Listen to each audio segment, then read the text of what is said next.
Amol Smita vlog या चॅनलवरती. बंधूंनो, कालच शिवजयंतीचा दिवस साजरा झाला. संपूर्ण महाराष्ट्रभर हा दिवस मोठ्या उत्साहाने साजरा केला गेला. या निमित्तानं आपल्याशी थोडंसं हितगुज करावं या हेतूनं मी हा व्लॉग बनवलेला आहे. बंधूंनो, शिवजयंतीबद्दल काहीतरी बोलायचं किंवा शिवाजी महाराजांच्याबद्दल काहीतरी बोलायचं म्हटलं की आपली छाती अभिमानानं फुलून येते. छत्रपती शिवाजी महाराज की जय ही ललकारी ज्या वेळेला आपण ऐकतो तेव्हा आपल्या अंगातील रक्त सहसहायला लागतं.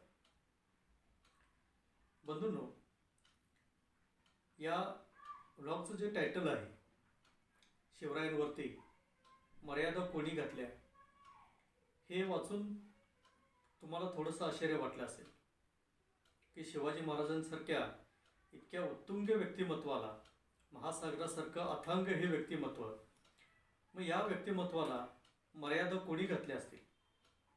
तर बंधूंनो, याचं उत्तर तुमच्या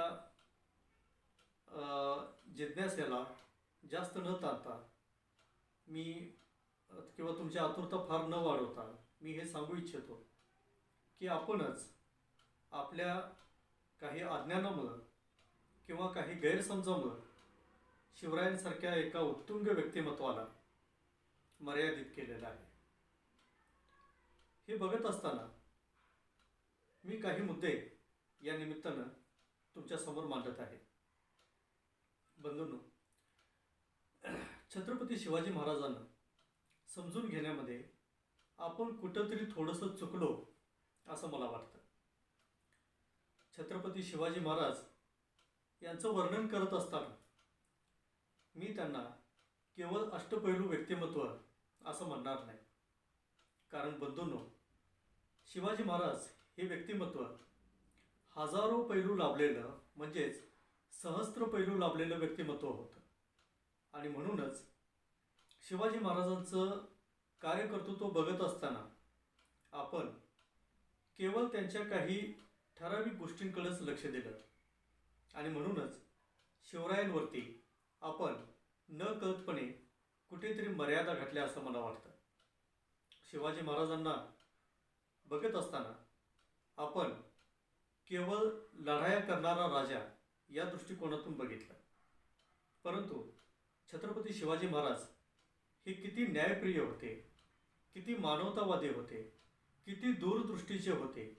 त्यांची राज्यव्यवस्था ही स्वातंत्र्य, समता, बंधुता आणि न्याय या तत्वांवरती आधारलेली होती. म्हणजेच ज्या काळामध्ये लोकशाही या शब्दाचा जन्मसुद्धा झालेला नव्हता, त्या काळामध्ये छत्रपती शिवाजी महाराजांची राज्यव्यवस्था ही लोकशाहीवादी राज्यव्यवस्था होती. ती व्यवस्था ही लोककल्याणकारी राज्यव्यवस्था होती. हे आपण समजून घेतलं नाही. शिवाजी महाराजांना केवळ लढाया करणारा राजा, केवळ रक्तपात करणारा राजा या दृष्टिकोनातून आपण बघितलं आणि म्हणून मला असं वाटतं की शिवाजी महाराजांना न कळतपणे, अज्ञानीपणे आपण कुठंतरी कमीपणा आणला. म्हणूनच शिवाजी महाराजांचा मानवतावादी दृष्टिकोन काय होता, शिवाजी महाराजांची सर्वसमावेशक राज्यव्यवस्था कशी होती, हे आपण समजून घेतलं पाहिजे. बंधूंनो, आणखीन एक गोष्ट मला या ठिकाणी सांगावीशी वाटते, ती ही की शिवाजी महाराजांना आपण मुस्लिम दृष्ट्या ठरवलं. शिवाजी महाराजांची राज्यव्यवस्था बघत असताना आपण एका गोष्टीकडं आवर्जून लक्ष वेधलं पाहिजे आणि ते म्हणजे शिवाजी महाराजांच्या राज्यव्यवस्थेमध्ये कित्येक मुस्लिम सैनिक शिवाजी महाराजांच्या खांद्याला खांदा लावून लढले होते, परंतु ही गोष्ट आपण जाणून घेण्याचा प्रयत्न करत नाही. त्यांच्या 27 अंगरक्षकांपैकी 10 अंगरक्षक हे मुस्लिम होते. अंगरक्षक ही व्यक्ती फार महत्त्वाची असते, कारण ज्या व्यक्तीवरती पूर्ण विश्वास असतो अशाच माणसाची नेमणूक अंगरक्षक म्हणून केली जाते. महाराजांच्या अंगरक्षकांमध्ये जर 10 सैनिक हे मुस्लिम असतील तर याचा अर्थ असा आहे की शिवरायांचा या सैनिकांच्या वरती किती विश्वास होता हे लक्षात येतं.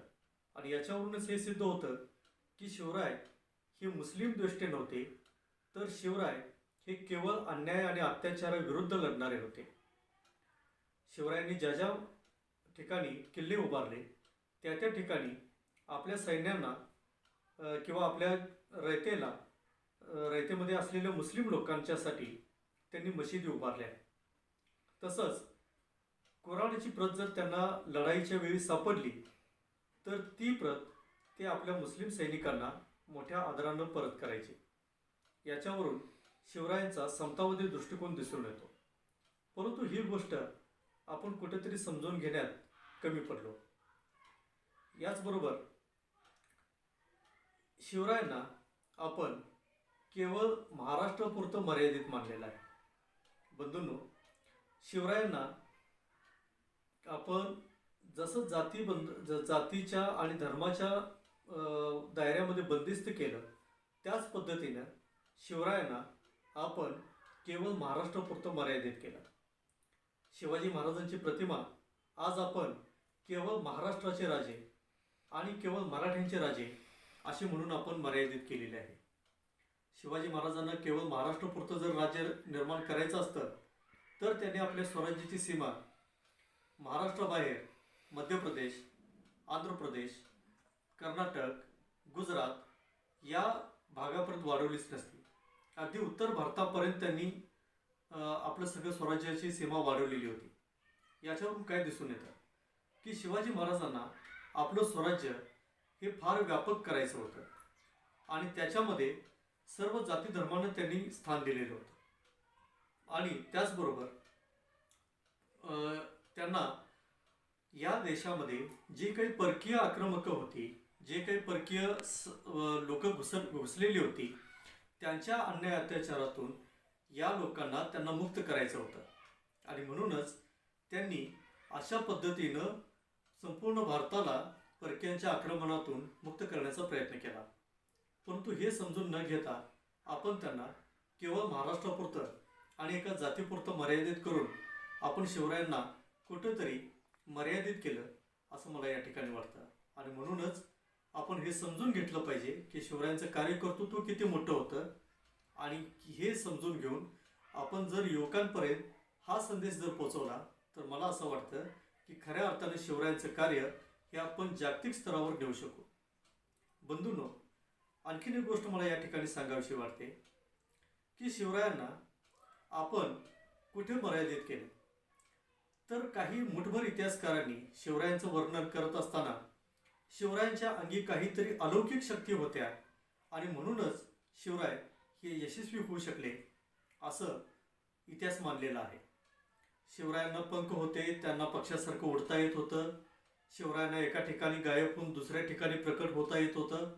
अशा पद्धतीच्या काही भ्रामक गोष्टी या इतिहासकारांनी आपल्या पुस्तकांमध्ये रेखाटल्या. बंधूंनो, याच्यामुळे होतं काय की शिवराय त्यांच्या अंगी जे काही सामर्थ्य होतं, त्यांची युद्धनीती जी होती त्याला आपण कुठेतरी अशा गोष्टींमुळे कमीपणा आणतो. शिवराय हे अतिशय युद्धनिपुण असे योद्धे होते, परंतु अशा पद्धतीच्या वर्णनामुळं शिवरायांकडे काहीतरी अलौकिक होतं म्हणून शिवराय यशस्वी झाले, अन्यथा शिवराय यशस्वी झाले नसते. अशा पद्धतीच्या भूमिकेमुळे, अशा पद्धतीच्या लेखनामुळे शिवरायांच्या अंगी असलेल्या सामर्थ्याला आपण कुठेतरी कमीपणा आणतो. हे आपण जाणून बुजून करतो असं नाही, तर काही मुठभर इतिहासकारांनी चुकीच्या पद्धतीने जो इतिहास रेखाटला त्याच्यामुळे शिवरायांची प्रतिमा आपण न कळतपणे चुकीच्या मार्गाने घेऊन जातो. आणि म्हणून मला असं वाटतं की याच्यातून शिवरायांना आपण बाहेर काढलं पाहिजे. शिवरायांनी त्यांच्या हयातीत ज्या काही लढाया केल्या त्या अमावस्येच्या रात्री केल्या. अमावस्या हा दिवस अशुभ असतो असं शिवरायांनी कधी मानलं नाही. याचं कारण असं की अमावस्येच्या रात्री अंधाराचा फायदा घेऊन शत्रूला पराभूत करता येतं असं म्हणून शिवरायांनी ज्या लढाया केल्या त्या अमावस्येच्या दिवशी केल्या. जर शिवराय पाप पुण्य, स्वर्ग नरक किंवा शुभ अशुभ अशा गोष्टी जर मानत असते तर शिवराय त्यांच्या कार्यामध्ये यशस्वी होऊ शकले नसते. एके ठिकाणी शिवरायांनी असं म्हटलं होतं, त्यांचा पुत्र राजाराम महाराज हे ज्या वेळेला पालथे जन्माला आले होते, म्हणजे जन्माला येताना ते पालथे जन्माला आले, त्या काळी असं मानलं जात होतं की पालथं जन्माला येणं हे अशुभ असतं. परंतु त्यावेळेला शिवाजी महाराज म्हणाले, माझा पुत्र पालथा जन्माला आला म्हणून काय झालं, तो सारी पातशाही पालथी घालील, असं शिवाजी महाराजांनी भाकीत केलेलं होतं. म्हणजेच शिवाजी महाराज अशा पद्धतीच्या भ्रामक कल्पनांना, ज्या कल्पना अंधश्रद्धेवरती आधारलेल्या आहेत, अशा कल्पनांना मुळीच स्थान दिलेलं नव्हतं. त्यांनी जाती धर्माला स्थान दिलेलं नव्हतं. याच्यावरून शिवरायांचा दृष्टिकोन किती व्यापक होता हे आपल्याला दिसून येतं. म्हणूनच आज शिवजयंती निमित्तानं मला असं सांगावंसं वाटतं की आपण कळत न कळतपणे अशा काही गोष्टींमुळं, जसे की आपण शिवाजी महाराजांचं कार्यकर्तृत्व हे केवळ एका जातीपुरतं आणि केवळ महाराष्ट्रापुरतं मर्यादित केलेलं आहे, त्याच्यातून आपण शिवरायांना मुक्त केलं पाहिजे आणि त्यांचं कार्य हे संपूर्ण जगाला सांगितलं पाहिजे. शिवाजी महाराज हे कुठल्याही जातीचे आणि कुठल्याही प्रांताचे नसून ते संपूर्ण विश्वाचे आहेत आणि संपूर्ण जगभर त्यांचे विचार पोचले पाहिजेत. म्हणून आपण शिवरायांना जातीच्या आणि प्रदेशाच्या बंधनातून मुक्त केलं पाहिजे. तसंच शिवरायांना आपण मुस्लिम द्वेष्टा ठरवतो हे सुद्धा शिवरायांना कमीपणा आणणार आहे.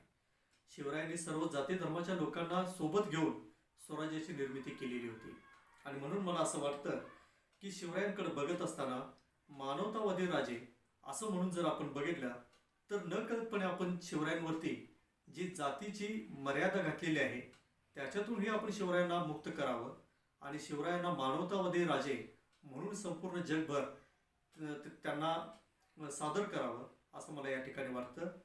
आणि तिसरी गोष्ट, जसं की मी मगाशीच सांगितलं की शिवरायांच्या अंगी काहीतरी अलौकिक होतं म्हणून ती यशस्वी झाली, हे असं न मानता शिवाजी महाराज हे सामर्थ्यवान होते, शिवाजी महाराज हे बुद्धिमान होते, शिवाजी महाराज हे युद्ध कौशल्य निपुण होते म्हणून त्यांना लढायांमध्ये यश मिळालं, हे आपण सांगितलं पाहिजे. आपल्या भावी पिढ्यांपर्यंत हे आपण पोचवलं पाहिजे. तरच आपण शिवाजी महाराजांना अंधश्रद्धेच्या जळमळाटातून मुक्त करू आणि त्यांना खऱ्या अर्थानं विज्ञानवादी बनवू. बघा बंधूंनो, ज्या काळात विज्ञान या शब्दाचा जन्मसुद्धा झालेला नव्हता त्या काळात शिवाजी महाराज हे विज्ञानवादी विचारांचे होते. आणि म्हणूनच थोडक्यात मला शिवाजी महाराजांच्या या जयंतीनिमित्तानं असं सांगावंसं वाटतं की शिवाजी महाराजांचा खरा इतिहास आज काही नवे इतिहासकार शोधत आहेत, त्याची नव्याने मांडणी करत आहेत आणि हा इतिहास आपण जाणून घेतला पाहिजे. सत्य इतिहास आपण समजून घेतला पाहिजे आणि हा सत्य इतिहास आपण पुढच्या पिढ्यापर्यंत पोचवला पाहिजे. तर आपण खऱ्या अर्थानं शिवाजी महाराजांना न्याय दिल्यासारखं होईल. शिवाजी महाराजांना आपण आपल्या अज्ञानामुळं नकळतपणे जे मर्यादित स्वरूप आणलेलं आहे त्याच्यातून आपण मुक्त करून शिवाजी महाराजांना संपूर्ण जगासमोर एक महान राजे आणि एक महान विचारवंत, एक महान स्वराज्य निर्माते म्हणून आपण त्यांना योग्य प्रकारे संपूर्ण जगासमोर सादर करू. आणि ह्याच्यासाठीच मला असं वाटतं की शिवाजी महाराजांच्यावरती आपण नकळतपणे आपल्या अज्ञानामुळं जे काही थोडंफार आपण त्यांच्या बाबतीत गैरसमज निर्माण केलेले आहेत ते आपण दूर करावेत आणि शिवाजी महाराजांच्या प्रती आदरभावना ठेवून आपण त्यांचं खरा इतिहास वाचला पाहिजे आणि तो आपण आपल्या पुढच्या पिढ्यांपर्यंत पोचवला पाहिजे. तर शिवाजी महाराजांचं खरं कार्यकर्तृत्व आपण सदा सर्व काळ अजरामर करू असं मला या ठिकाणी वाटतं. धन्यवाद.